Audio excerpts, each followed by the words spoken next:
everyone, welcome or welcome back to my channel. Hope you're doing well. Today we are going to be reading Sherlock Holmes spin-off slash retellings. So I love the Sherlock Holmes stories. I'm actually in the middle of reading the original ones right now, but I've always loved like the retellings. I'm quite a connoisseur of the Sherlock Holmes television shows about, you know, those spin-offs, and then I've just really loved that, seeing that character come to life in the modern age and throughout so many people's imaginations and different retellings. So I thought it'd be a fun idea to kind of get a video together of a few different books that are retellings of his story or have, you know, some Sherlock Holmesian element. So without further ado, let's get into it. So the first book I read for this video is The Mandala of Sherlock Holmes by Jamyang Norbu. This is a really fun little book. It is about like Sherlock Holmes's lost years. So spoiler if you're wanting to be unspoiled for the Sherlock Holmes universe, but basically after he dies, you know, he dies with Moriarty, we think he's dead.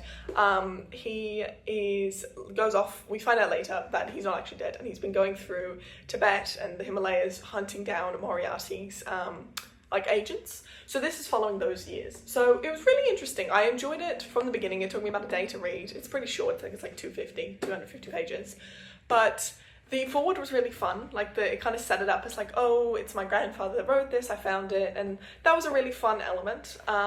But overall, I will say the writing was amazing. I think he really stuck well to the character. Like, it felt so Sherlock, like the original Sherlock from Sir Arthur Conan Doyle. Like the like snarky sarcasm was so funny. There's little quips that you can really enjoy. So I loved that aspect, that it felt so authentic, and it's one of the best like authentic Sherlocks I've read, obviously other than the originals. And I think it's such a fun concept. I haven't really seen this done anywhere else. And this is by a Tibetan author, so he is, you know, that's the first time I've read anything from a Tibetan author to my knowledge, and it's set in Tibet, so you're getting, I haven't like googled how accurate it is, but it felt very like accurate. And he's got a key in the back for, he uses a lot of Tibetan terms and stuff, so there's like a whole key so you can, you know, learn what he's talking about basically. But it's very detailed about his accounts, about the scenery, about what they're singing and all that kind of stuff. But yeah, I really enjoyed that aspect. I am going to do a little spoilery section now, so if you are going to read this, stop watching now.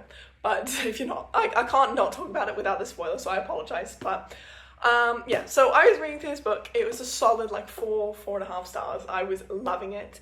There's a mystery at the beginning, like when he first kind of arrives, and then they start on this big journey, and then it gets a little funky. So we follow Sherlock and his companion, who are going to the like holy city in Tibet to try and meet the Dalai Lama. Yeah, so that's a little interesting. I can't remember honestly why Sherlock wants to meet the Dalai Lama. Maybe it was because there's Moriarty spies there, I can't remember, but he was just like wanting to do it, and his guide was really excited about that too.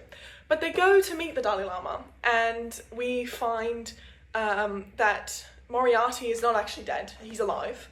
He is like from this ancient force, he's the Dark One, he's got all these like Dalai Lama powers, and then we find out that Sherlock has had these powers too, so they're both like reincarnated spirits. Yeah, so I mean it's a really cool concept, but I feel like it just wasn't set up at all in the book. I mean, and it's funny because there's like one page where we find out Moriarty's alive, and on the other side we find out that all this stuff happens. It's like 2 pages, and my rating was just like dunk and then dunk. So I didn't love that bit, to be honest. I think it would have been cool if it was set in that world, like you kind of have this like supernatural element to it the whole way through. But at the beginning we're just like watching Sherlock, and his companion's like, oh my goodness, it's like magic what you're doing, and he's like, no, it's not, it's logic, and he does it all, you know, he talks about that a lot. And then all of a sudden and then as well when he meets the Dalai Lama, Sherlock's kind of being swayed by them talking about, you know, magical elements and all this stuff, which was just a bit unrealistic to me. I didn't love that. And again, if that had been the whole story, that'd be fine, but because it was so realistic, it kind of just like shook me and threw me by surprise. So I didn't love that aspect. Yeah, and then it kind of just ends with like this like crazy, they find this secret cave, and then they have this big fight with this jewel, and then like Moriarty's like evaporated, and that's it. So I did not love that, to be honest. So I rated this in the end 3 stars. I did not love it as much as I was hoping. The first half was incredible, and it was definitely up there with one of the best like Sherlock Holmes stories I've read. But the ending, I couldn't get behind it, especially because Sherlock, like, that's his whole thing. He's so logical. It was just so weird for him then to go and be like, oh yeah, I'm a Dalai Lama, or I've got all these powers. So that was just a little strange. So other than that, I enjoyed it. It was a fun little read. I still would recommend it because I really like the concept. So, and the first half especially was very good. So I haven't heard anything else with a similar concept, so I would recommend it on that regard. But yeah, it was 3 stars for me. The next book I'm reading for this video is The Daughter of Sherlock Holmes by Leonard Goldberg. This has been on my TBR for so long. I want to say like 5 years, it might be close to that. I got it on like some free Kindle deal ages ago, and it's been on my Kindle forever. So I was very happy to finally get to pick it up and actually read it. And I've been really enjoying it so far. So the book is kind of centered around the daughter of Sherlock Holmes, shockingly from the title. So we find out that Sherlock had this secret daughter. She and her son have seen a murder happen, and then she gets involved with John Watson, the original, and then his son, who's John Watson Jr. So it's a fun little trio of like crime solving. It is set in like, I want to say the early 1900s, like I can't remember exactly, but it's a bit historical.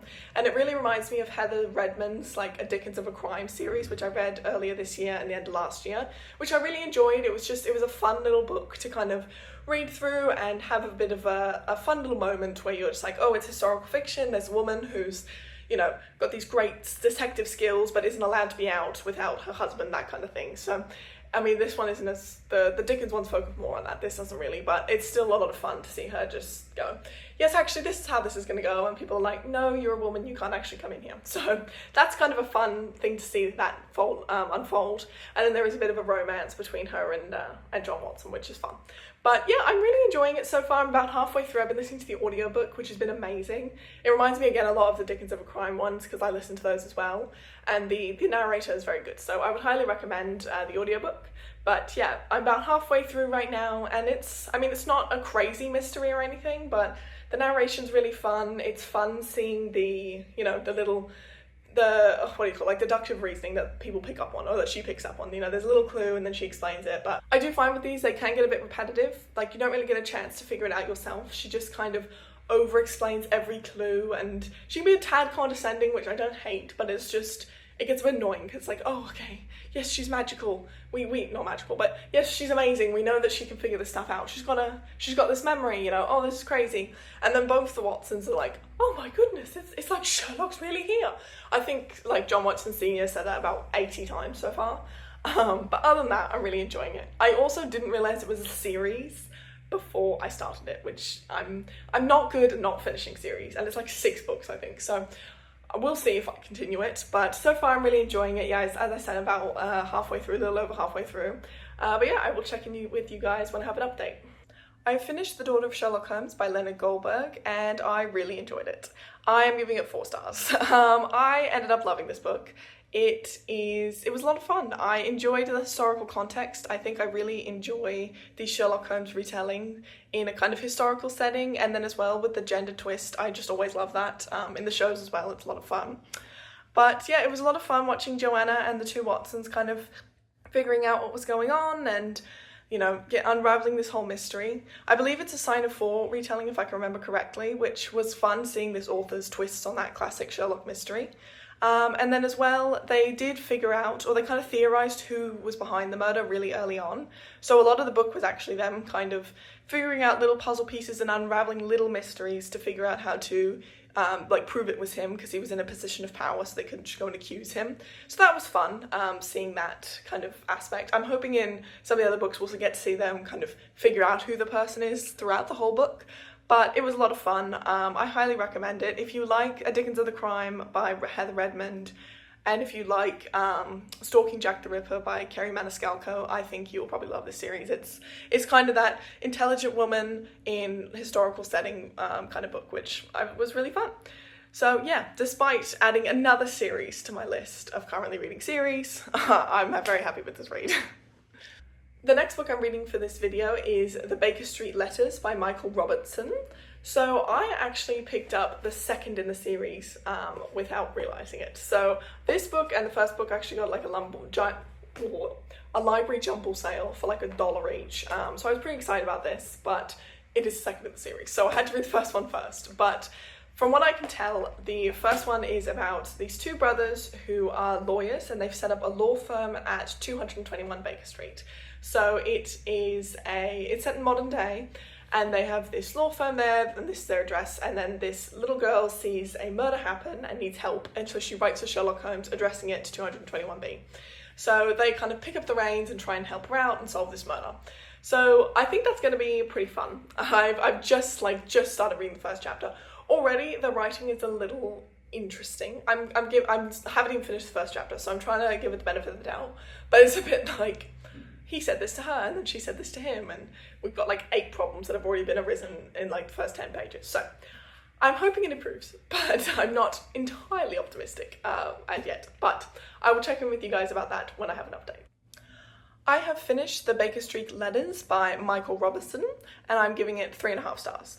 I enjoyed this book a lot more than I was expecting to as well. I will also be continuing with this series, not just because I have the physical copy of the second one, but yeah, 2 new series added in this video, which is fun, but also naughty. But yeah, I really enjoyed this book. So we kind of, as we're reading, we find out that it's the older brother who has this law firm, and the younger brother is a bit, not off the rails, I would say, but he's a little bit kind of out of it sometimes. And he's just come back from like rehab, and his brother is giving him a job at his law firm. And the brother's job is to answer the letters that they get addressed to Sherlock Holmes. So they have their office at 221 Baker Street, and part of their lease is that they have to answer these letters with this special form. And one of the letters that the brother answers, he finds, is from 20 years ago, which he doesn't feel like he can just answer. He feels like he needs to go to LA to help and figure everything out. So he goes and starts sorting stuff out over there. There's a murder back home, which the police think he's fled from. Then there's some murders that start happening in America. And then the older brother goes to try and get all of this sorted out, find his brother, bring him home, and then they end up actually helping the girl and solving that mystery as well.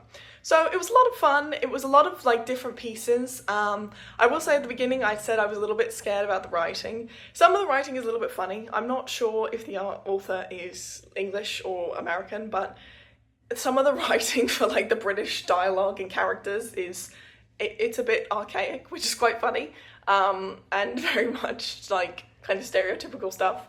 I didn't hate it, but it was a little bit jarring sometimes. I'm like, okay, when is this set? But other than that, it was a lot of fun.